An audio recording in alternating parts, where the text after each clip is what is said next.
मैं यदि जीवन परिचय दूं, थोड़ी नॉर्मल बातें बताऊं जहां से क्वेश्चन भी पूछे जाते हैं, तो मैं कहूं कि इनका जो जन्म था वो नागौर में एक गांव पड़ता है पिंपासर, वहां पर हुआ था। बर्थ पैलेस जो है वो पिंपासर नागौर है, जहां पर एक पंवार राजपूत परिवार में इनका जन्म हुआ था।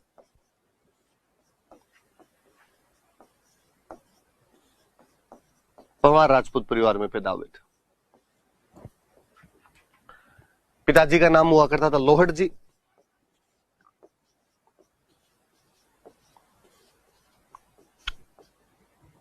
माता का नाम था हंसाबाई,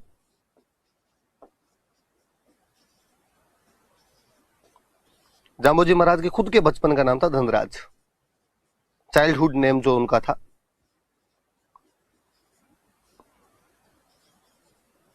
वो था धनराज। जांबोजी निर्गुण भक्ति का उपदेश दिया करते थे। बीकानेर में एक जगह पड़ती है समराथल, इस समराथल नाम की जगह पर अपने अनुयायियों को 29 उपदेश दिए थे। 20 और 9, इसलिए हम कहते हैं इनके अनुयायियों को बिश्नोई कहा जाता है।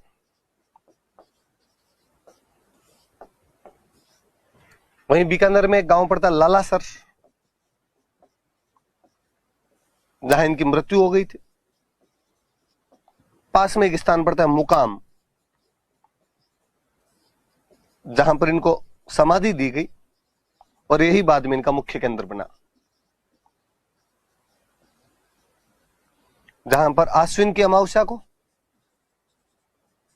और फाल्गुन की अमावस्या को मेले लगते हैं।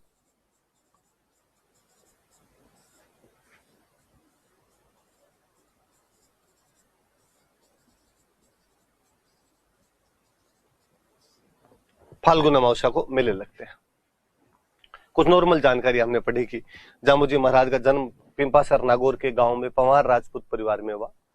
पिताजी का नाम लोहड़ जी था और मम्मी का नाम हंसाबाई था। याद रखें, मुझे याद है पिछले से पिछले साल किसी एग्जाम में क्वेश्चन था कि लोहड़ जी तथा हंसाबाई कौन से संत के माता पिता का नाम था, तो जांबोजी महाराज के। इनके खुद के बचपन का नाम धनराज हुआ करता था। बीकानेर में समराथल नाम की एक जगह है, मिट्टी का एक टीला है, जहां पर अपने अनुयायियों को 20 और 9 अर्थात 29 उपदेश दिए थे। 20 और 9 उपदेश के सुनने की वजह से इनके अनुयायी जो है वो बिश्नोई कहलाए। बीकानेर के लालासर नाम के गांव में इनकी मृत्यु हुई थी। वहीं पास में मुकाम नाम की एक जगह पर, मुकाम का मतलब वैसे जगह ही होता है, स्थान नहीं होता है, वहां पर इनको समाधि दी गई थी, जो बाद में इनका मुख्य केंद्र बना, जहां पर इनका मुख्य मंदिर बना हुआ है जांबोजी महाराज का। आश्विन अमावस्या और फाल्गुन अमावस्या को वहां पर बड़े मेले लगते हैं मुकाम के अंदर। कुछ बातें और पढ़ते हैं। एक तो जांबोजी महाराज को विष्णु का अवतार मानते हैं कि विष्णु के अवतार थे। एक हम इनको वैज्ञानिक संत कहते हैं। अभी हम पढ़ेंगे कैसे क्या, अपने तो इतनी बात याद रखे थोड़ी कि इनको वैज्ञानिक संत कहा जाता है।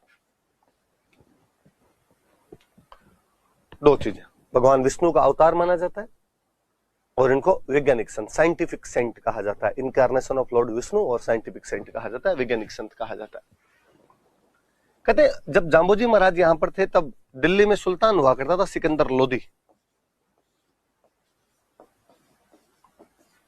और सिकंदर लोदी इनके चमत्कारों से प्रभावित था, वो इनको मानता था।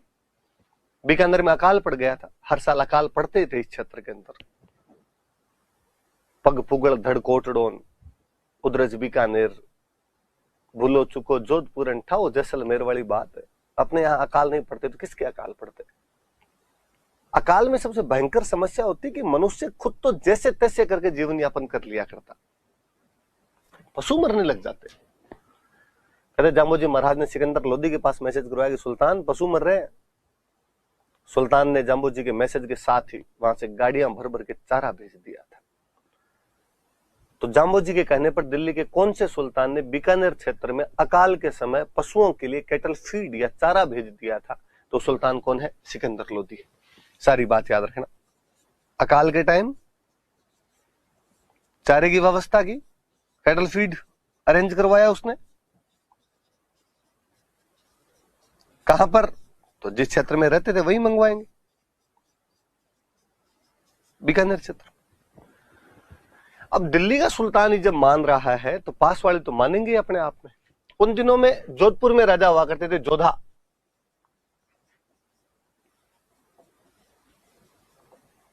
और बीकानेर में राजा हुआ करता था बिक्का।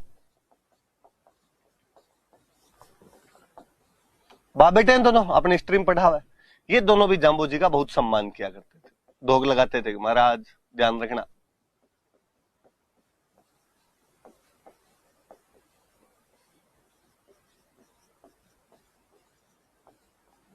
जाम्बू जी महाराज जहां अपने उपदेश दिया करते थे, वो जो उपदेश स्थल हुआ करते थे, उनको बोलते थे संथरिया।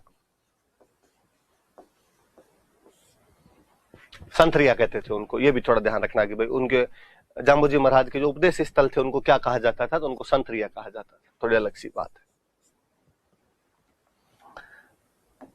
मंदिर कहां कहां बने हुए?